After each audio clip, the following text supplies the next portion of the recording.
Hello, everyone. Welcome to today's Quick Bite webinar, the first in our fall series. We are so excited you're joining us today as we learn how to use AI and machine learning to drastically improve your fundraising email outcomes. My name is Elise Haynes from TrueSense. I will be here to help throughout this event with Q&A at the end, and just if any tech issues go wrong, that's what I'm here for. And today's presenters are Alec and Allison from our analytics team. Thank you guys so much for joining us. We actually did a similar webinar to this as an internal training a few months ago, and people emailed me and said, hey, we need to do it publicly. So thank you guys for doing this one more time. And without further ado, I'll hand you off to Allison. Hi, everyone. Today we're going to be talking about AI and how it's going to improve your fundraising email outcomes. So we're going to start by talking about AI. So before we get into it, we're just going to put up a little poll to get a gauge on how often you are using or think you're using AI.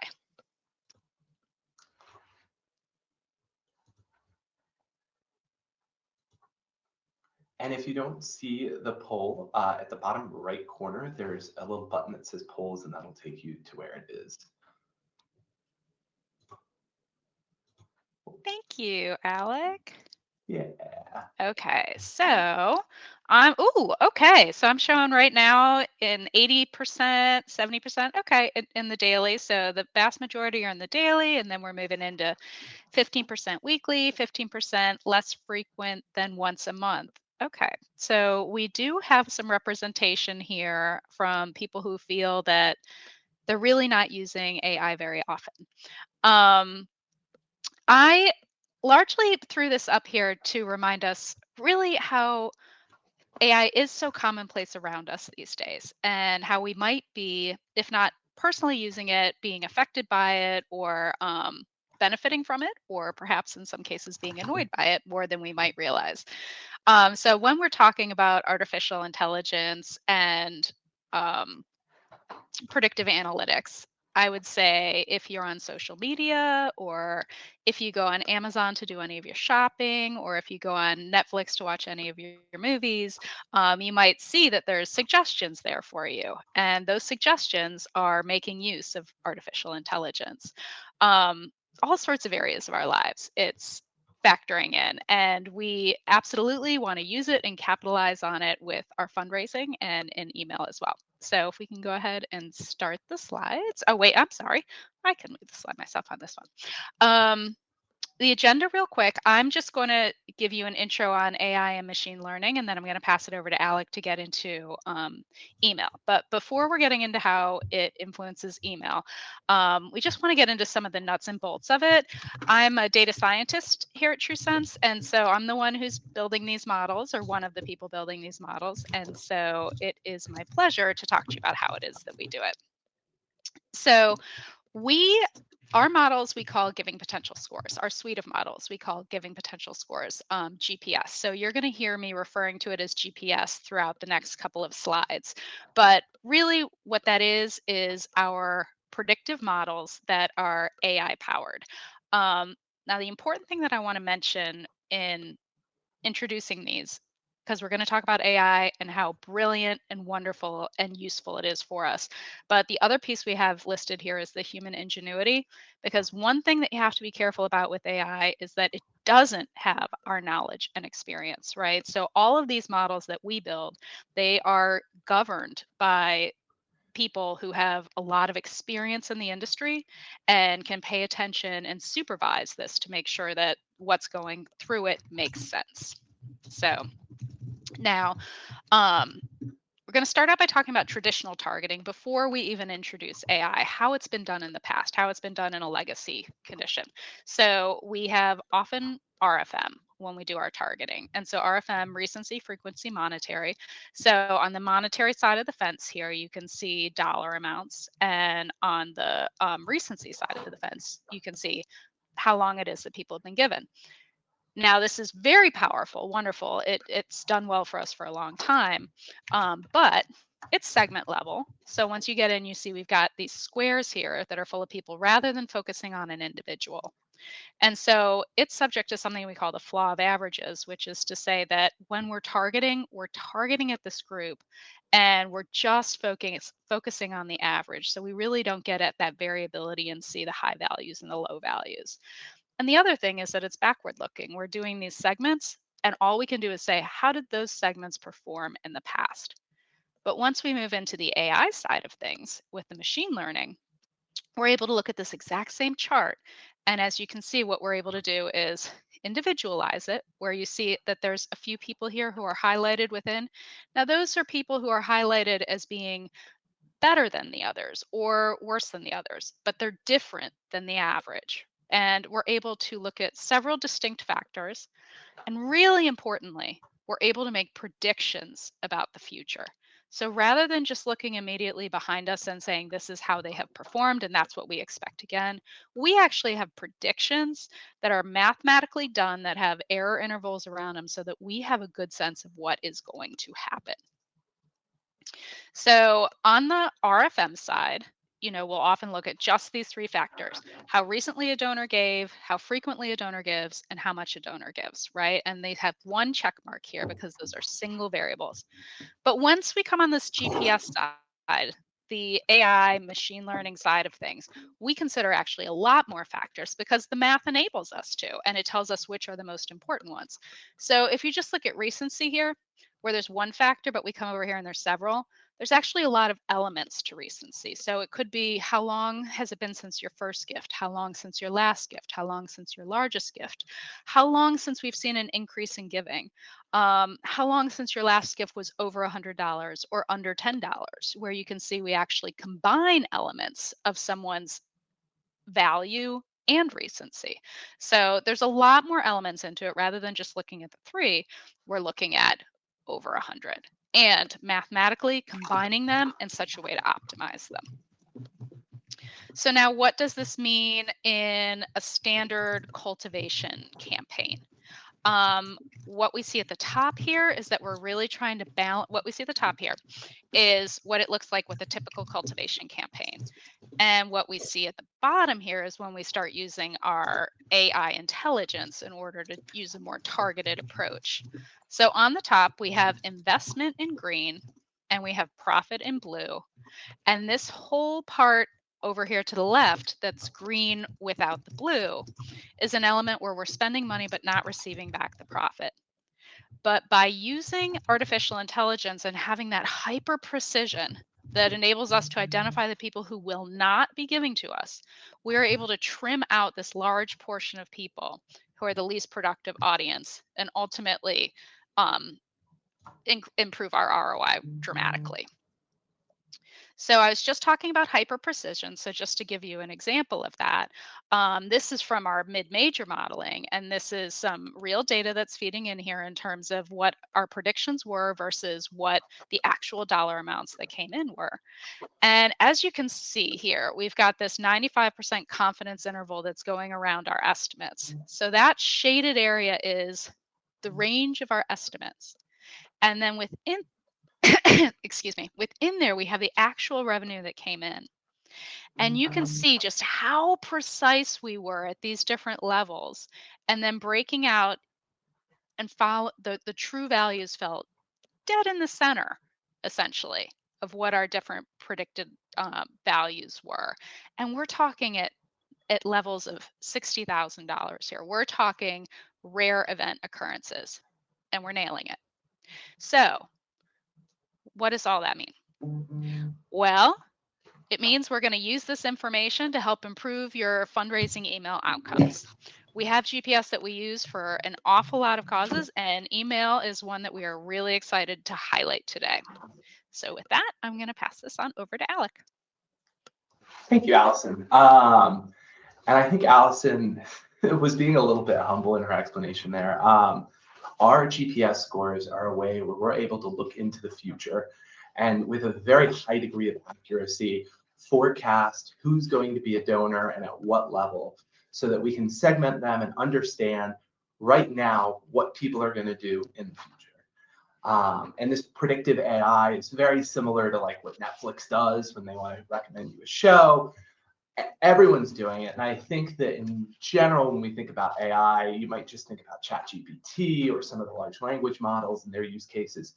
But here, what we're able to do is combine big data with AI and modeling to be able to predict the future. So if we can do that, how does that apply to email? So that was an exploration that Allison and I started, where we utilized our data warehouse to bring in individual email results, pair that up with somebody's GPS score to see how those things interacted, to see if there was any correlation between those two things. And our findings were really interesting in that as somebody's GPS score increased, so did their click-through rate and response rate in terms of donations through email. So the first slide that I have for you is just explaining a little bit about our groupings. Because our scores are a numerical value, we wanted to bucket people into a few different groupings that felt right for their persona. So the first one is email subscribers. These are people who haven't made a gift yet. Because our modeling requires some amount of gift history, we need people to be a donor before we can assign them a score. But once they're a score, we bucketed them into 3 groups: media consumers, moderately engaged, and conversion likely. The media consumers are folks who have a very low likelihood of giving, a low score, but they are still receiving emails, they're clicking, they are engaged, they're just not likely to give. Where the moderately engaged group is somewhere in the middle. They're more engaged, more responsive, but not quite that conversion likely audience where, and I'll show you this in some of the charts coming ahead, but they're very likely to give a gift, right? So I just wanted to give you guys that background before we moved into some of the charts and slides. So this first one is going to be looking at click-through rates by GPS score bucket. And to kind of cast a wide net, we did this over a few years. This is fundraising emails only and for a few different kinds of verticals. And what we found is that the folks who have higher GPS scores had a 289% increase in their click-through rate over folks who are just media consumers. So that is a pretty big difference in click-through rate. And one where we can see, the media consumers are still active and involved, but a little bit less so. And one interesting thing that we also found doing this is that some of the email subscribers, folks who haven't given a gift yet, they are interested. They're clicking, they're there, but within that group, you have almost like a mixed puddle, right? You have some people who maybe they're going to go on and become engaged and, step into one of these GPS groups. And then you have other folks who are just going to burn out. It's this middle pool who we're trying to, I guess, convince to become a donor. So yeah. And then the next one, this is where we really start to see our GPS scores working in the way we would expect. GPS scores are channel agnostic. They are just a pure sense of when somebody is going to give. So we can see here that this conversion likely group, they have a great conversion rate. And this is a conversion rate with a little bit of matchback to it, just to allow folks who are going to respond via direct mail maybe to have that influence shown here. But the difference in conversion rate between this media consumer group, which is much, much larger than the conversion likely group. The conversion likely group is quite small, but very well performing, where this other group is a little hit or miss. So, our GPS score does a great job at understanding when someone is going to give, and we can see that even in email too. So the next thing we did here was say, okay, well, between donors who were acquired either online or via direct mail, was there any difference in their email behavior or response rate?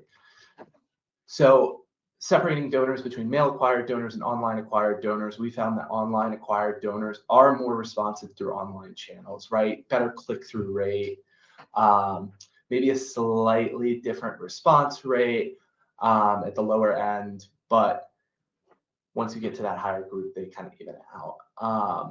So why we're setting this up is just to show that folks will respond based on their channel preference. People who are acquired online will respond online, or folks who were acquired via mail are more likely to respond via mail. So that effect is just going to show that some of the people who are getting emails might not be likely to click, but they are still responding, and there is still an influence there. So, if you think that just removing audiences who might not be clicking or responding via email is like a good strategy, it might be worth it to include those folks, just so that they can get those emails even if they aren't responding through that channel.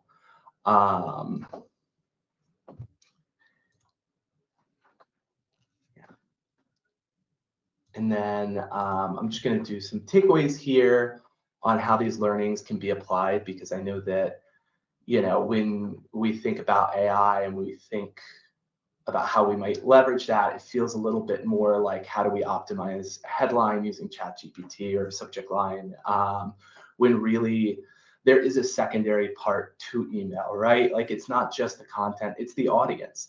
And I think that what this analysis really showed is that depending on your email list and your file composition, your performance is going to change, right?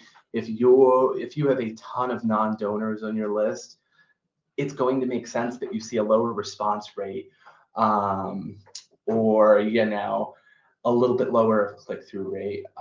But really the message here is that utilizing your lists and your own networks is the best way to increase performance across the board. And using these modeling scores is a good way to say, hey, these are people who are not likely to convert now, but maybe they need more nurturing, or maybe the window shoppers amongst the non-donors, or people that we need to find a specific message to get them to convert, or test a few different things within that audience to see what performs, right?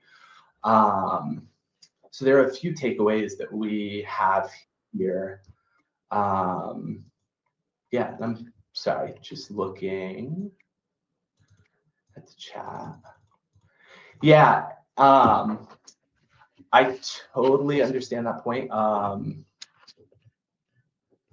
But I think that, some of the AI learnings here are just that using predictive modeling to understand your email audience is going to be a better way to get performance than just randomly scattershot. And yeah, so how do we use predictive modeling on ChatGPT? That is a very good question. And I would say, Allison, do you have any thoughts? I'm thinking of a good answer. Well, the best that I can throw out there, in order to do predictive modeling, you do need software. I guess the question I have for you is what software that you have available to you. You mentioned ChatGPT, and so that's what I would say with ChatGPT is maybe you could ask ChatGPT how to build an AI model in Python, which is free. But it does, unfortunately, to generate AI models, it does take some experience. All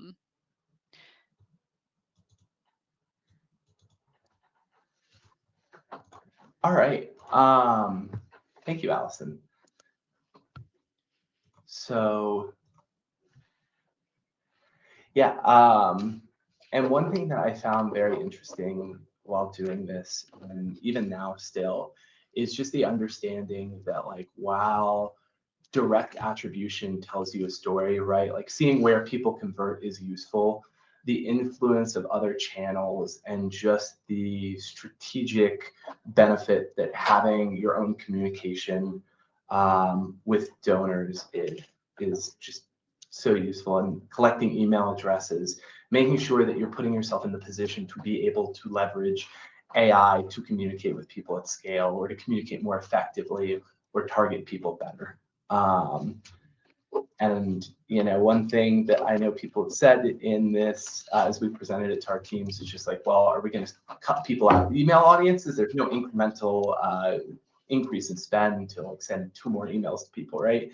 But what it's about is like, how do you maintain your deliverability, you're hitting the right people. And I think that AI and modeling allows you to kind of break through these audiences and kind of see some traits that you might not normally get. So.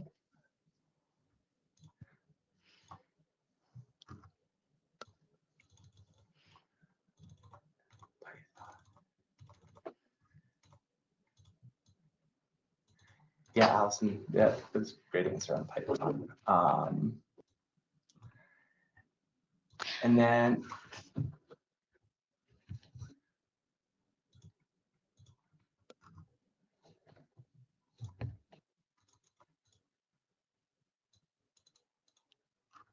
all right. Do we have any other questions in the chat? Yeah, I had 2 that came in ahead of time. Give me 1 second to pull them up.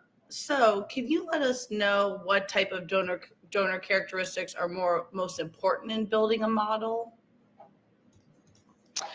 That's a really good one, given the discussion that's been taking place on chat.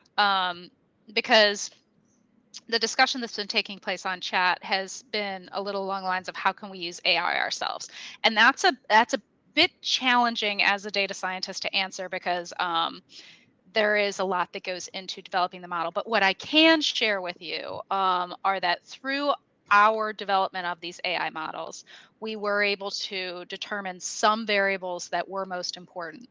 So while I don't know that I can talk you through how best to build your own AI model, I can pass you some learnings from ours that hopefully are really helpful.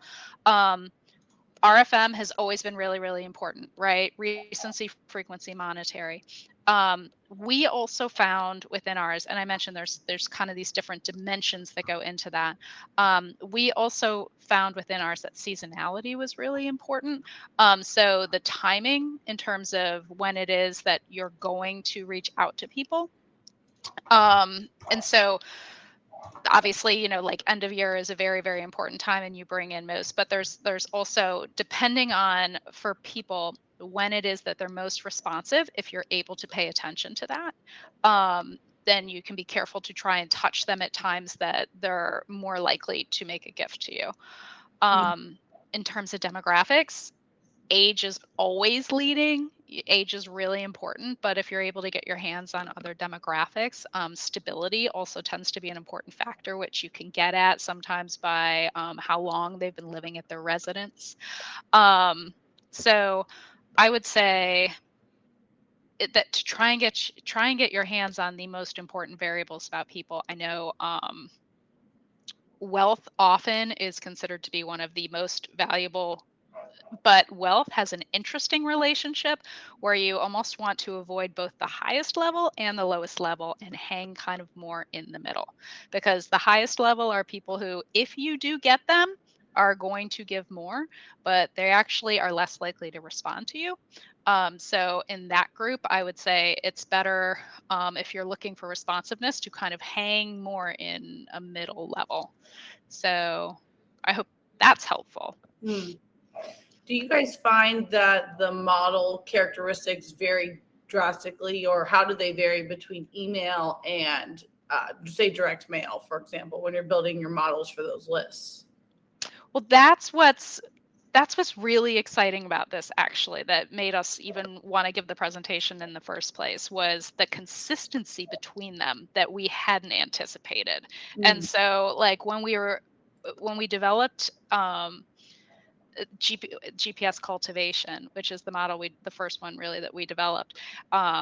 We did a lot of work with it in the direct mail area. And then once we started like branching out and using it in an email sense, we saw that it was really powerful there as well and was channel agnostic in that sense. So there's a lot of consistency between them. So that's another good point, is if you already have learnings within your organization from direct mail, you'd be surprised how much you can extend that into the email realm. Okay. What things are most strongly associated with higher value versus a lower predicted value? It really is what you've, as simple as it sounds, there's just what you've given before really tells a lot about what it is that you're going to give in the future. So I guess there's a different answer for that, whether you're looking in the acquisition area or whether you're looking in cultivation. So I'm going to start with cultivation, where they're already donors. Someone's first gift tells you a lot about who they are, right? And if someone's first gift is coming in and $10, $15, I hate to tell you, but the odds that they're ever going to be $1,000, $5,000 donors are very low. If someone's coming in the door and they're giving you a $500 gift, you know that this person has a lot of potential down the line. So there's a simplicity there that that is good news and bad news. But the really, truly more powerful than your capacity is what level you've kind of started giving at. On the acquisition side of the fence, we lean much more towards these kind of dimensions that we get from big data, if you will, in terms of what capacity you have, how stable you are with your assets, and how likely you are to release your assets. So some of that gets at, you can get at that by your spending behavior, in terms of whether you release it, how stable it is. There's factors that we purchase that are along lines of economic stability, like synthetic credit ratings, et cetera. If you can get your hands on that, for acquisition purposes, that's really kind of the way to lean. Okay. Awesome. Well, that is the questions we got in ahead of time. I don't think there's anything else in the chat to respond to. Any closing thoughts, Alec or Allison, before we wrap up today? All right. Thanks for joining us. Thanks, Alec and Allison, and we'll hopefully see many of you on Tuesday. Bye.